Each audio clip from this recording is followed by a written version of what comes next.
Voilà, bonsoir à chacun, bonsoir à chacune. On est très heureux, dans certes une circonstance un peu particulière à nouveau, de pouvoir passer ces moments et de pouvoir ouvrir la parole de Dieu pour annoncer l'Évangile. On sait tous, on l'a appris, et peut-être pour vous qui nous rejoignez ce soir, on voudrait vous communiquer une bonne nouvelle, la bonne nouvelle de Jésus-Christ, et vous montrer que, quand bien même nous ne pouvons pas être là en chair et en os, dans ce lieu, dans cette église, Jésus peut bel et bien entrer dans votre vie, peut bel et bien entrer dans votre maison. Il suffit de ne pas le laisser dehors, mais de le laisser entrer. C'est le thème de mon message ce soir. Ne laissez pas ou ne laissez plus Jésus dehors. Pour cela, je vous propose de lire dans le livre de l'Apocalypse un texte au chapitre 3 et au verset 20, un texte magnifique de l'Écriture, dans le dernier livre de la Bible, où Jésus s'exprime de la manière suivante. Il dit, « Voici, je me tiens à la porte et je frappe.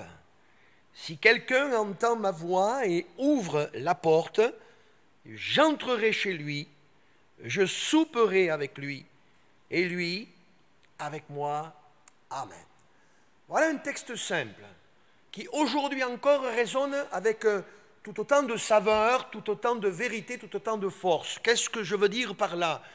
Oui, encore aujourd'hui, au travers des moments que nous avons, Jésus vient comme frapper à la porte d'une église, à la porte d'un cœur, à la porte d'une vie, pour amener quelqu'un à lui ouvrir son cœur, à lui ouvrir sa vie, à lui permettre d'entrer. J'aime cette image que développe un petit peu ce texte. Elle montre toute la compassion, tout l'amour, toute la prévenance de Jésus. Il ne s'impose pas alors qu'il est le créateur du ciel et de la terre, mais il se propose, il veut entrer, il frappe. Et l'évangile, c'est un moment où Jésus veut frapper. Il veut frapper à nos cœurs, il veut nous dire « Laisse-moi entrer, laisse-moi faire ma demeure dans ta vie, laisse-moi intervenir dans ton cœur. » Alors, la question qui se pose à chacun d'entre nous ce soir, c'est de savoir réellement si nous allons lui ouvrir, ou si encore une fois, à l'issue de cette réunion, nous allons rester avec la porte de nos vies fermée, la porte de nos cœurs fermée, et ne pas permettre à Jésus d'accomplir ce que pourtant lui seul est capable de faire. Alors, pour cela, je vais illustrer 3 textes devant vous ce soir. Ils mettent en évidence des situations bien différentes, mais au travers desquelles ces 3 hommes-là vont permettre à Jésus d'entrer. La forme ne sera pas la même. La démarche ne sera pas la même, mais la finalité reste la même. Jésus entra, et là où Jésus entre, il se passe toujours quelque chose. Alors le premier des récits que je veux mentionner avec vous ce soir est très simple, et on le retrouve dans l'évangile de Marc, au chapitre 5 et au verset 36 plus particulièrement. C'est un verset culte, où au départ en tout cas du chapitre, Jésus est sollicité par un homme. Il a une position particulière, c'est un chef. C'est le chef de la synagogue. Son nom veut dire « celui que Dieu éclaire », Jairus, un homme qui pourtant devait éclairer les autres sur ce que Dieu avait à dire dans la loi. Mais un homme qui, entendant parler de Jésus, face à sa problématique, à cet enfant qui est à l'extrémité à la maison, va se décider à sortir des habitudes, des ornières de sa religion pour venir solliciter le Seigneur et l'inviter à entrer dans sa maison afin qu'il impose les mains à sa fille et que sa fille soit guérie. L'Écriture nous dit qu'en chemin, alors que Jésus s'en alla avec lui, Jésus fut retardé par une femme qui va faire une démarche et obtenir la guérison dont elle avait besoin. Et si j'arrêtais là le récit pour chacun d'entre nous ce soir, nous pourrions dire comment ce Dieu créateur du ciel et de la terre peut-il à un moment donné se laisser arrêter au point de favoriser une femme au détriment d'une jeune fille qui est à l'extrémité. Quand bien même cette femme avait dilapidé ses biens et que son état allait en empirant, rien ne laisse présager en lisant l'Écriture qu'elle se retrouvait à la même extrémité que cette jeune fille-là. Pour autant, si avec nos yeux, il nous semble considérer que Dieu favorise les uns par rapport aux autres en intervenant plus rapidement dans la vie des uns que dans la vie des autres, il n'en est tout autre. voudrais vous dire ce soir, ne promenez pas des regards inquiets en comparant une situation à une autre, mais croyez dans ce que Jésus est capable de faire. Et si vous l'avez invité comme cet homme à venir dans votre maison, alors restez dans la paix et entendez résonner dans votre cœur cette parole que je mentionnais tout à l'heure en parlant de Marc 5, verset 36, où Jésus dira, sans tenir compte des paroles qu'il venait d'entendre, « Ne crains point, crois seulement ». Et je voudrais vous dire ce soir, ne craignez point. Mettez votre foi seulement dans la personne de Jésus. Il a entendu vos cris, il a entendu votre appel. Celui de venir dans votre maison, celui de venir dans votre vie, dans votre cœur, d'intervenir. Il est en chemin, et ce n'est pas parce qu'en chemin, d'autres sont bénis avant vous que la bénédiction de Dieu n'est pas pour vous. S'il bénit les uns, il veut vous bénir aussi, alléluia. Et quand la parole de Jésus retentit à ce moment-là, l'Écriture nous dit que Jésus va prendre avec lui Pierre, Jacques et Jean. Il ne va permettre qu'au père et à la mère de l'enfant d'entrer. Il arrive tout d'abord dans cette maison, il y a des pleureuses, il y a des gens qui poussent des cris, il y a un climat sordide, paisible, pesant, un climat, Seigneur, qui ne favorise pas la foi. Et il va leur dire d'aller dehors, que cet enfant n'est pas morte, mais qu'elle dort. Ça suscite la moquerie. Vous voyez, peu importe ce que ça va susciter chez les uns et chez les autres. Ce qui est important, c'est de laisser Jésus entrer. Et ce père et cette maman vont suivre le Seigneur. Et j'aime ce détail au verset 40, où accompagné de ceux qui l'avaient suivi, à savoir Pierre, Jacques et Jean, la Bible dit que Jésus entra là où était l'enfant. Je ne sais pas ce que ça peut évoquer pour vous ce soir, mais Jésus, quoique nous soyons confinés, et qu'il ne nous est pas possible, encore pour le moment, d'être là, en chair et en os, Jésus est capable d'entrer là où tu te trouves. Il est capable d'entrer là où tu te tiens, à l'écoute de ce message, dans ta maison, dans ton foyer. Et au moment où l'évangile est annoncé, de faire sentir que sa présence n'est pas quelque chose qui ressemble simplement à un discours basé sur la sagesse des hommes, mais sur une démonstration de l'action de l'Esprit de Dieu, de la puissance de Dieu. Jésus est capable d'entrer dans ta maison et là où tu te trouves maintenant, d'amener la vie là où tout semble ressembler à quelque chose qui est terne, mort, fade, insipide. Le Dieu de la Bible est celui qui n'est pas limité ni par le problème, ni par la distance, mais quand il nous dit qu'il vient, alléluia, jusqu'à nous, il le fait, gloire à Dieu. Et s'approchant de cette jeune fille-là qui est allongée sur le lit, qui est sans vie, qui est morte, il n'y a rien à espérer. Les hommes crient, ils pleurent, il y a tout un simagrée, excusez-moi l'expression, mais il y a un sauveur qui est entré. Et quand Jésus entre là, la Bible dit qu'il va dire à cette fille, en la saisissant par la main, « Talita kumi, jeune fille, je te le dis, lève-toi » Et aussitôt, la saisissant par la main, cette fille se lèvera, s'assiera. Jésus ordonnera qu'on lui donne à manger. Il recommandera à ses parents de ne le dire à personne, parce qu'il n'était pas venu pour qu'il soit établi roi sur le peuple d'Israël, pour qu'on lui fasse de la publicité. Il est la résurrection et la vie. Et là où tout semble terminé, Jésus reste la réponse et le remède. Mais je veux quand même souligner avec vous ce soir que cette réponse, elle a été dans le fait que Jésus est entré à la demande de cet homme dans cette maison. Et quand bien même il n'y avait plus d'espoir, quand Jésus rentre, tout devient possible. Tout est réalisable. Le Dieu de la Bible, c'est le Dieu des miracles. Retenez avec moi donc ce premier point. À la demande d'un homme qui veut dire celui que Dieu éclaire, Jésus entre dans sa maison et amène la vie, et la vie en abondance, la vie véritable.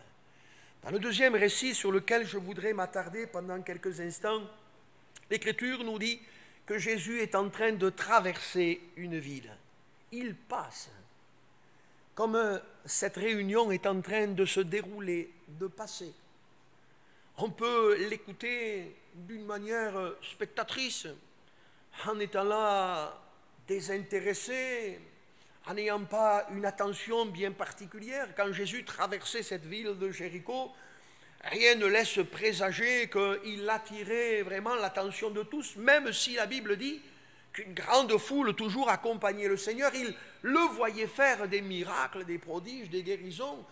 Il étonnait les gens de son entourage et certains même disaient de lui que jamais homme n'a fait pareille chose. Il fait même des choses étranges, disaient d'autres. Il suscitait quand même une certaine curiosité.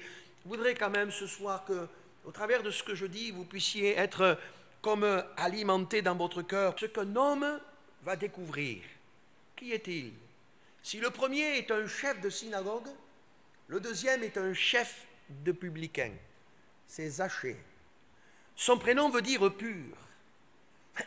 Un homme à la botte des Romains.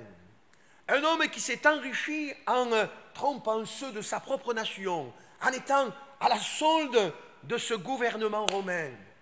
Un homme qui n'a pas bonne réputation, qui n'a pas bonne presse, mais un homme qui entend que Jésus est en train de traverser la ville.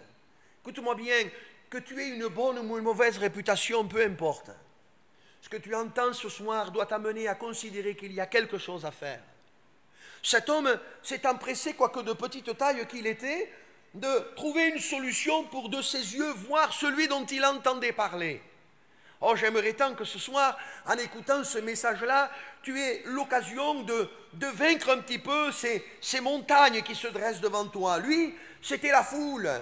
Lui, les impossibilités, c'était qu'il était petit. C'était qu'il ne pouvait pas faire plus que ce que la nature lui avait donné. Il était de petite taille, mais malgré tout, ingénieux qu'il était, il trouva l'occasion de monter sur un sycomore, pour que là, tranquille, sans que personne ne le dérange, ou ne le reconnaisse, ou ne le mette à mal, il puisse tranquillement observer la scène et voir Jésus qui est en train de traverser. Ce qu'il ne pouvait considérer, ce qu'il ne pouvait s'attendre, c'était qu'à ce moment-là, Jésus sache que cet homme avait fait toute cette démarche et se retrouvait sur cet arbre. Arrêtez-vous un instant avec moi et réfléchissez. Était-il le seul à prendre la hauteur pour essayer de voir Jésus? N'ose imaginer cela. Je pense que la venue de Jésus dans cette ville a suscité un certain émoi, une certaine agitation, au point que tout le monde cherchait à le voir. Tout le monde cherchait à l'atteindre, à le suivre, à le toucher. Mais Jésus savait qu'un homme était monté sur un arbre avec une disposition de cœur différente des autres. Si d'un côté, le chef de la synagogue, Jairus, est allé jusqu'à Jésus pour lui demander de venir dans sa maison, Jairus n'a pas osé aller jusque-là pour demander au Seigneur de venir dans sa maison. Mais ce que j'aime dans l'Écriture, c'est que la Bible nous montre que Dieu connaît nos cœurs et nos vies avant bien même que nous nous soyons décidés d'une manière ou d'une autre. Et il est capable de venir à notre rencontre, de s'arrêter à notre niveau, comme il s'est arrêté au pied de l'arbre où se trouvait Zachée. Et imaginez avec moi la scène, cet homme qui voit Jésus qui est en train d'arriver, de passer, et puis d'un coup ce sauveur qui s'arrête et qui lève les yeux vers lui, l'appelant par son prénom, parce qu'il le connaît, quoique il ne l'ait jamais rencontré vraiment de face à face. Dieu sait tout, mes amis. Il sait de quel nom tu te nommes. Il connaît ta vie passée. Il sait ce que tu as fait, ce que tu as dit. Rien n'est caché, tout est à nu et à découvert devant lui. Mais Jésus s'arrête quand même sur ta vie. Et au travers de ce point-là, il te rappelle qu'il te connaît, qu'il t'aime. Et voilà ce qu'il te dit. Comme il dira à Zachée, Zachée, hâte-toi de descendre. Mets-y ton prénom. Pierre, Paul, Jacques, Jean. Hâte-toi de descendre, car il faut que je demeure aujourd'hui dans ta maison. Ce n'est pas un homme qui veut que Jésus entre dans sa maison, mais c'est le Sauveur lui-même qui vient frapper à la porte de la maison de Zachée et lui dire « Je te propose d'entrer dans ta maison, laisse-moi entrer dans ta maison, je me tiens à la porte et je frappe. Si quelqu'un entend ma voix, Oh, si ce soir vous entendez sa voix, n'endurcissez pas votre cœur. Ne restez pas sur votre arbre, sur la hauteur de vos raisonnements, de votre pensée, de votre orgueil, pensant que vous vous suffisez à vous-même. Mais laissez la parole de Jésus venir briser ces choses et vous amener à réaliser qu'effectivement, ce dont vous avez le plus grand besoin, c'est de laisser Jésus entrer dans votre vie. Alléluia.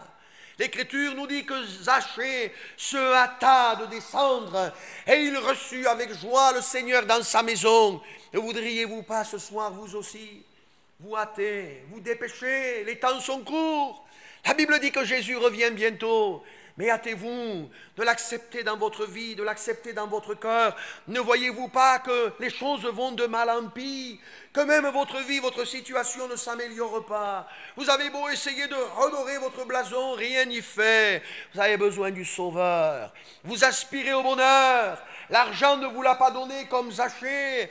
Alors tournez-vous vers celui qui est le parfait bonheur.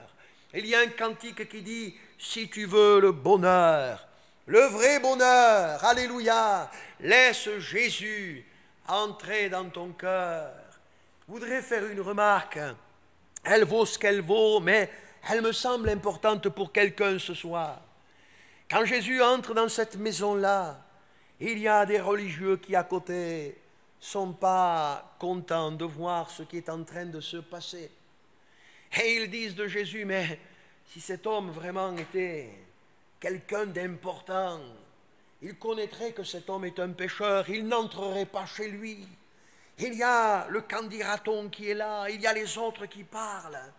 Mais laisse les autres parler, plutôt que de te préoccuper de ce que les autres sont en train de dire. Préoccupe-toi de laisser Jésus entrer. En tout cas, Zachée ne s'est pas laissé désarçonner. Il est prêt à donner la moitié de ses biens aux pauvres. Il est prêt à rendre 4 fois plus à ceux qu'il a trompés. Il est prêt à réparer ses fautes. Pourquoi? Parce qu'il a laissé Jésus entrer dans sa vie. Parce que Jésus a transformé son existence. Parce que le bonheur est devenu quelque chose qui est devenu une réalité en lui. Alléluia. Et Jésus dira que le salut est entré dans cette maison. Parce que Zachée est aussi un fils d'Abraham, c'est-à-dire quelqu'un qui par la foi a sauvé son âme et son être tout entier. Vous aussi, ce soir, entendez l'Évangile. Recevez Jésus dans votre cœur, dans votre vie. Laissez-le entrer, goûtez au vrai bonheur. Enfin, je voudrais terminer par ce 3e et dernier récit qui nous amène dans l'Évangile de Jean au chapitre 4 et au verset 43.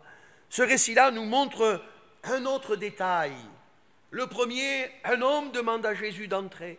Le deuxième, Jésus lui-même demande à entrer. Le troisième, cet officier s'approche et vient vers Jésus avec son problème. C'est un officier, c'est-à-dire un seigneur de la cour, un officier du roi, quelqu'un d'important. C'est comme un chef. C'est quelqu'un qui est hautement placé. Le premier était un chef de la synagogue, le deuxième un chef des publicains, le troisième un officier de la cour, quelqu'un d'important, d'illustre, qui compte dans la société. Mais cet homme est confronté à un problème. Il a un enfant qui à la maison est en train de mourir. Qu'y a-t-il dans ta maison? Que s'y trouve-t-il? Est-ce que la mort est en train de gagner? Est-ce que la maladie est en train de faire son chemin? Cet homme vient parce qu'il a appris que Jésus était venu de Judée. Je ne sais pas ce que tu as appris, je ne sais pas ce que tu as entendu. Mais ce que je remarque là, c'est que cet homme n'obtiendra pas le fait que Jésus vienne avec lui dans sa maison. Et on pourrait dire, mais quand même, c'est pas normal, c'est injuste. Mais je veux quand même noter pour vous les remarques suivantes. Même si cet homme le prie, Jésus lui dit, mais si vous ne voyez des miracles et des guérisons, vous ne croyez point. Comme pour mettre en évidence et en relief qu'en fait cet homme venait parce qu'il avait entendu que Jésus avait été capable de faire des miracles et des prodiges dans la vie des uns et des autres. Or, ce soir, je voudrais moi aussi vous dire que votre foi ne doit pas reposer sur le fait simplement que Jésus est capable de faire des miracles et des guérisons. Mais votre foi doit reposer sur Jésus, sur la parole de Jésus et sur l'œuvre de Jésus à la croix du Calvaire. Alléluia. Ainsi, vous pouvez obtenir secours, grâce, miséricorde. Mais quand ce père de famille, si hautement placé, entend dire cela, il vient avec son cœur. Ce n'est plus au travers de ce qu'il a entendu. Ce n'est plus sa tête qui s'exprime et ses calculs, mais c'est le cœur d'un père qui est déchiré. Mais quand un malheureux crie, mes bien-aimés, l'Éternel entend et il délivre de toute détresse. Rentre, viens dans ma maison et pose les mains à mon enfant avant qu'il meure. Mais le Dieu de la Bible, c'est le Dieu qui compatit. Le Dieu de la Bible, c'est le Dieu qui agit. Et Jésus dira cette parole, va, ton fils vit. En d'autres termes, je vais vous le traduire comme cela en faisant cette remarque. Certes, Jésus n'entrera pas en chair et en os dans la maison de cet homme, comme il n'entrera pas certainement en chair et en os dans ta maison, assurément. Mais cet homme a cru dans la parole de Jésus. Et ce qui est entré dans la maison de cet homme, c'est la parole de Jésus. Alléluia. Et cette parole a suscité le miracle, elle a engendré la guérison. Il crut, la Bible dit, à ce que Jésus avait dit, et il s'en alla. Et au moment où il s'en alla, il rencontra des serviteurs qui dirent que son fils était guéri. Il demanda à quelle heure, et il se rendit compte qu'au moment où Jésus lui parla, c'est à ce moment-là que le miracle se produisit. Eh bien aimés, vous êtes chacun dans vos maisons ce soir, mais en entendant la parole, c'est la parole de Jésus qui entre dans votre maison, qui peut entrer dans vos vies et dans vos cœurs et opérer la guérison. Dans le psaume 107, il est écrit, il envoya sa parole et les guérit, il les fit échapper de la fosse. Voyez-vous, 3 hommes bien différents, 3 hommes au parcours différent, qui connaîtront dans la forme des choses bien différentes, mais quant au fond et à l'expérience qu'ils vont faire, ils obtiendront miséricorde et le secours dont ils avaient besoin. Parce que les uns comme les autres ont laissé Jésus entrer. Vous aussi ce soir, laissez Jésus entrer. Laissez-le entrer dans votre vie. Laissez sa parole entrer dans votre cœur, vous convaincre, et que votre vie soit changée, transformée et bénie. On va courber nos fronts et on va prier le Seigneur maintenant. Seigneur, merci parce que tu nous as permis, avec beaucoup de simplicité, d'annoncer ta parole. Je te prie pour que maintenant elle fasse son chemin dans les cœurs, tu puisses interpeller, convaincre par ton esprit de péché, de justice, de jugement, et tu puisses amener chacun de ceux qui entendent ce message à dire, Seigneur, montre-moi que dans ma vie, tu fais tout ce que tu dis. Entre dans leur cœur, entre dans leur vie. Tu sais ce qui se passe dans les maisons. Tu sais ce qui se passe au plus profond des cœurs, au plus profond des vies.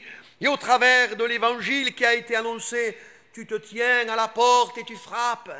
Mais si quelqu'un entend ta voix et ouvre, et je prie pour que quelqu'un ouvre ce soir, tu entres, Seigneur, tu partages un moment avec lui, tu changes, tu transformes.